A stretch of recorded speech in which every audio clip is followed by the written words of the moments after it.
Good afternoon, my friends. Welcome to our New Testament challenge. Today I'm going to be sharing with you some thoughts from the 14th chapter of the book of Romans, Romans chapter 14.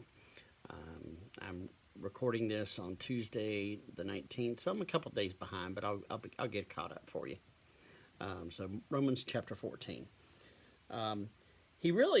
Paul again goes into a topic that is important for Christians, for believers, for the church in itself, because he's going in and he's talking about the differences in faith, the differences in an individual's belief, what makes them stumble, what makes them fall, and so he first talks about don't judge one another. What may be fine for you might not be fine for someone else, and vice versa. And we've got to be aware of that do not be arrogant towards someone else because they're weak in a certain area. Some people may be tempted by this, and some people may be tempted by that. And you look at both, and you're like, how in the world can you be tempted by that? That's not ours to judge. Again, that is totally something from God. That is for Him to judge. And so it says, just be careful. Be careful how you treat others. Whether you worship on Saturday, which is the Sabbath, or whether you worship on Sunday, which is the Lord's Day. What he's saying, whichever you decide, do it as if you're doing it for God. If you eat meat and your friend does not, don't judge the other person, but do what you can according to your faith to honor God in whatever ways you do that. So again, this one starts here, but then the second half again is don't make anybody stumble. Don't cause someone else to stumble.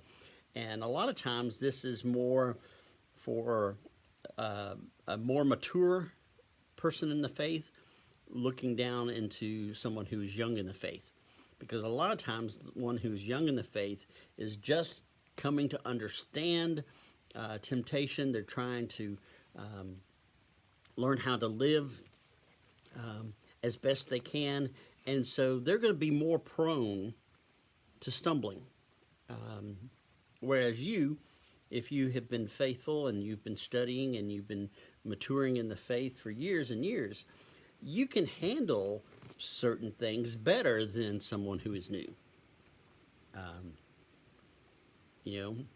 For some people, I'll give you an example. I don't drink alcohol. It is a decision I made. Part of that is just from my family history. There's a history of alcoholism there, and so just early on, I decided not to. Now, I don't care if someone else drinks, obviously, though, and, don't want them to abuse it. But if someone else drinks in my presence, it doesn't bother me. Now, again, kind of either way, someone says, oh, come on, don't be a fuddy-duddy, drink. That's going to be difficult. Or the other way, why do you drink? How dare you? Aren't you a Christian? Don't you know that's not what we're called to do. And then also, just here's another step where we are being called to be responsible for one another. If your brother or sister is tempted by X or Y or whatever it is, as a mature follower of Christ, and you know this, you also know you do not need to lead them into temptation.